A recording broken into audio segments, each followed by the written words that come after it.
इस वक्त कोलंबो में इंडिया पाकिस्तान के क्रिकेट मैच का रोमांच थोड़ा रुका हुआ है क्योंकि बारिश की वजह से मैच रुक गया है। हालांकि आज जो शानदार बल्लेबाजी भारत ने की उसमें यह लग रहा था कि कमाल होने वाला है, लेकिन कूटनीति में एक कमाल हो गया। एक अहम मुकाबला भारत ने पहले ही जीत लिया, कई मुल्कों को एक प्लेटफॉर्म पर लाया, अपनी बात मनवाई और आखिर में दिल्ली डिक्लेरेशन पर भी सहमति बनी। आप जानते हैं 2 दिन तक दिल्ली में G20 डायलॉग चला, दुनिया भर के नेता मिले, लेकिन भारत को क्या मिला? G20 के 5 मास्टर स्ट्रोक क्या हैं? इन्हें LED वॉल पर आज आपको दिखाना है बड़ा बड़ा करके। ये देखिए G20 के 5 पावर पंच। ग्लोबल बायोफ्यूल अलायंस, ये 5 नंबर से हम इसलिए शुरू कर रहे हैं कि हम जो सबसे इंपॉर्टेंट है फिर उसकी तरफ आएंगे 1 नंबर के। ये दूसरा आ जाइए जिसे हमने 4 नंबर पर रखा है G20, अब G21। अफ्रीकन यूनियन शामिल करना है नहीं करना है उस पर यह बात होगी, उस पर विचार हुआ है।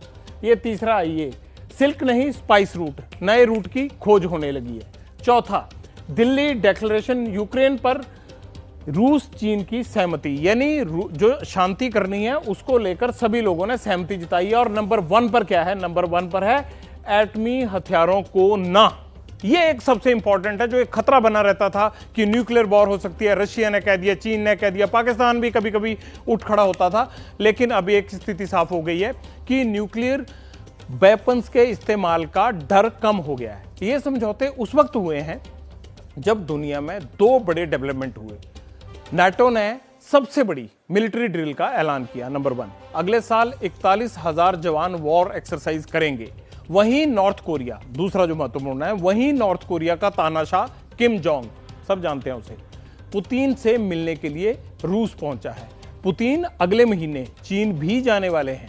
अब स्ट्रेटजी जो भी बने, इतना तय है कि न्यूक्लियर अटैक वाला इक्वेशन अब ऑप्शन नहीं है, क्योंकि ये किम जोंग भी यही कहता रहता था।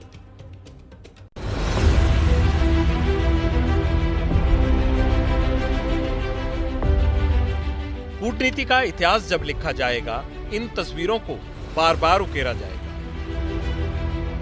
गुट निरपेक्ष नीति का चैंपियन भारत, युद्ध नहीं बुद्ध की नीति पर चलने वाला देश, दुनिया को राह दिखा रहा था। अमेरिका, ब्रिटेन, फ्रांस, इटली, रूस और चीन के नेता पीछे थे। हिंदुस्तान शांति का सूरज बनकर उभरा। दिल्ली में खत्म हुए G20 शिखर सम्मेलन का सार यही है।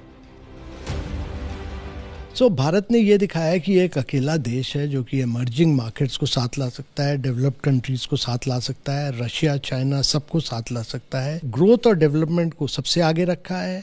हमने दिखाया कि मल्टीलैटरलिज्म आज की दुनिया में आवश्यक है और उसको हम आगे ले गए हैं। हमने ये दिखाया कि हम हमेशा वॉइस ऑफ ग्लोबल साउथ रहेंगे और डेवलपिंग कंट्रीज की भाषा बोलेंगे, वो हमने करके दिखाया। G20 की फाइनल मीटिंग के बीच सवाल बड़े थे। अमेरिका और रूस के टकराव को देखते हुए भारत का स्टैंड क्या रहेगा? यूक्रेन युद्ध के बीच ऐसा संदेश क्या हो जो सर्वमान्य हो, यूक्रेन की बात भी आ जाए और रूस भी मान जाए? सबसे पेचीदा सवाल यही था। दिल्ली डिक्लेरेशन के एक पैराग्राफ ने सारी आशंकाओं पर पूर्ण विराम लगा दिया। घोषणा पत्र में यूक्रेन में व्यापक, न्यायसंगत और स्थायी शांति का आह्वान किया गया है। सदस्य देशों के इलाकों पर कब्जा करने के लिए ताकत के इस्तेमाल या किसी भी देश की क्षेत्रीय अखंडता के खिलाफ काम करने से बचने का आग्रह भी किया गया है। सबसे ज्यादा जोर इस बात पर था कि परमाणु हथियारों का इस्तेमाल या इन्हें चलाने की धमकी अस्वीकार्य होनी चाहिए। 8 पैराज हैं जो जियोपॉलिटिकल लैंग्वेज में है, रशिया यूक्रेन की क्राइसिस पर है, उस पर भी कंसेंसस आया। तो ये एक पहला डॉक्यूमेंट निकला है G20 का जिसमें सारे पूरे डॉक्यूमेंट 83 डॉक्यूमेंट में 100% सारे देशों की सहमति है। This is not an era of war, जिसको प्रधानमंत्री पहले कह चुके हैं। तो बाली की लैंग्वेज जो पहले यूज की जाती थी उससे ज्यादा स्ट्रॉन्ग लैंग्वेज हमने दिल्ली में यूज की है, पर यह मॉडरेशन में, ये किसी को कंडेम नहीं करती।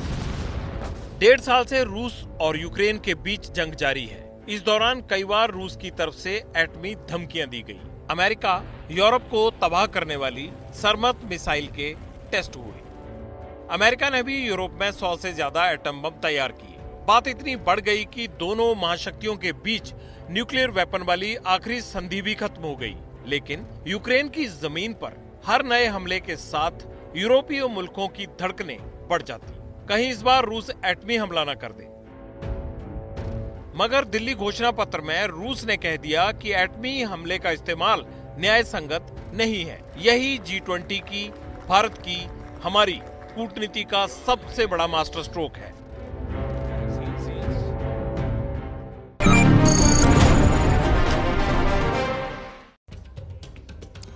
जहां तक रूस यूक्रेन जंग का सवाल है तो चीन भी इसी पक्ष में है कि एटमी हमला नहीं होना चाहिए। लेकिन कूटनीति